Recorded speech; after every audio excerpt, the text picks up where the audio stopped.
Bonsoir, bien-aimés amis du Seigneur. Euh, nous continuons la série d'enseignements sur les pratiques sexuelles contre nature. Mais nous allons commencer, c'est la deuxième partie aujourd'hui. Mais avant de commencer, j'aimerais faire cette prière au Seigneur.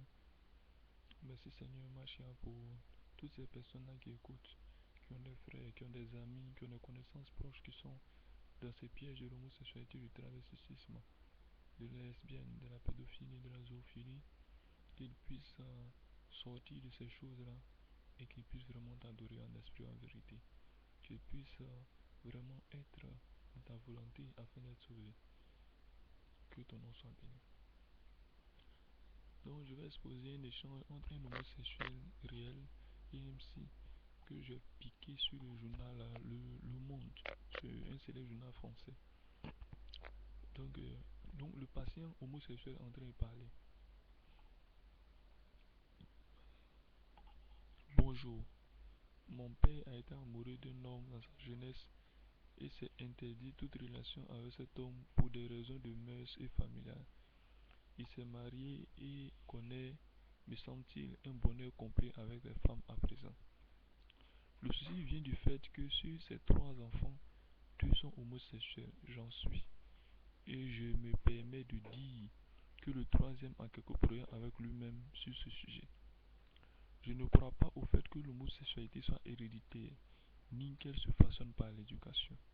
Pour autant, ce constat est troublant. Quel est votre regard sur cette situation? Comme vous devez le savoir, l'homosexualité n'est pas un choix. Nous sommes ainsi. Mais il doit bien y avoir des éléments pour expliquer cela, notamment l'exemple de mon père. L'homosexualité n'est pas un trouble mental, mais le fait que mon père se soit empêché de vivre une histoire dont il avait envie, n'a-t-il pas eu de manière indirecte une quelconque influence sur mes aînés et moi? Merci de votre réponse. La réponse de Philippe Bruno, psychiatre et thérapeute de couple, directeur de l'enseignement de sexologie et société humaine à l'Université de Paris, Descartes.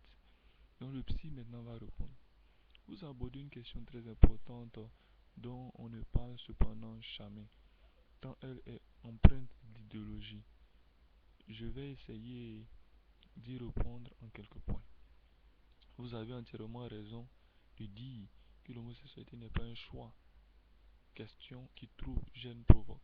Car lorsque par exemple une séparation se fait dans un couple en raison de l'homosexualité de l'homme ou de la femme, nombreux sont ceux qui accusent encore celle-ci ou celui-ci d'avoir choisi. Or, l'orientation sexuelle, attirance préférentielle que nous avons tous pour l'un ou l'autre des sexes n'est pas un choix. C'est une tendance que nous découvrons en même temps que notre intérêt pour la sexualité. Cependant, si pour la grande majorité des hommes et des femmes, la question semble ne pas se poser, je suis attiré par quelqu'un de l'autre sexe, pour d'autant, la tendance s'impose au fil des années et au fil des rencontres. C'est une évidence pour moi. Je suis attiré et ressens de l'intérêt sexuel pour quelqu'un de mon sexe. La bienséance scientifique et idéologique voudrait que l'on dise de mon genre, mais ce terme n'est pas aujourd'hui bien compris de tous. Cette attirance n'est jamais simple à reconnaître ni à vivre, car elle est minoritaire et représentant moins de 5% de la population. Il ne faut cependant pas oublier en France, il y a 50 ans, elle était interdite et même condamnée pour outrage aux bonnes mœurs, qu'elle est encore punie de prison ou de flagellation dans une centaine de pays et de mort dans 8 autres. La majorité des cultures reprouvent l'homosexualité, sincèrement l'homosexualité masculine, en raison du caractère infécond de l'union entre deux hommes. Dans un tel climat, prendre conscience de son homosexualité est équivalent à prendre conscience de son décalage avec l'entourage, équivalent à une sorte de vécu d'anormalité. Comme beaucoup de thérapeutes, j'ai été amené à aider des hommes et des femmes homosexuels à bien vivre leur orientation sans se dévaloriser ni se culpabiliser.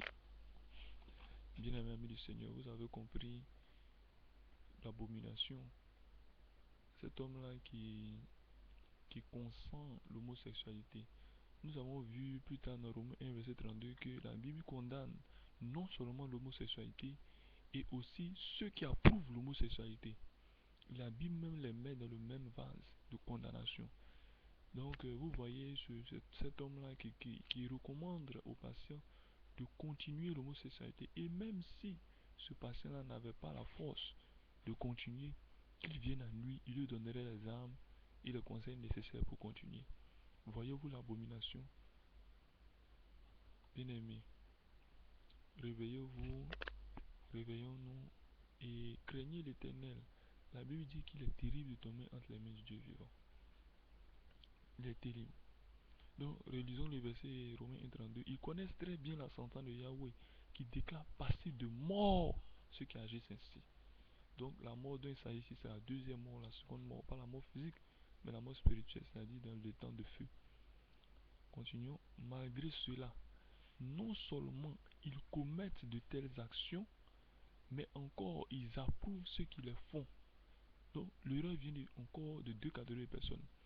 Il y a des personnes qui font pratiquement l'homosexualité, qui la pratiquent même. Mais il y a des personnes qui les acceptent. Que tu sois un père de famille, que tu sois une mère de famille, un frère, un ami de ces personnes-là, ou un proche, si tu approuves leurs actions, tu es aussi coupable qu'eux. Bien-aimés du Seigneur, réveillons-nous, réveillez-vous, et soyez bénis dans le nom puissant de Yeshua Mashiach. Que l'honneur et la gloire soient rendus au Seigneur Yeshua, qui nous permet de comprendre toutes choses. Donc la prochaine fois, nous allons voir un autre intervenant qui va réagir sur la nature, la culture, la perversion de Dieu d'un tel acte.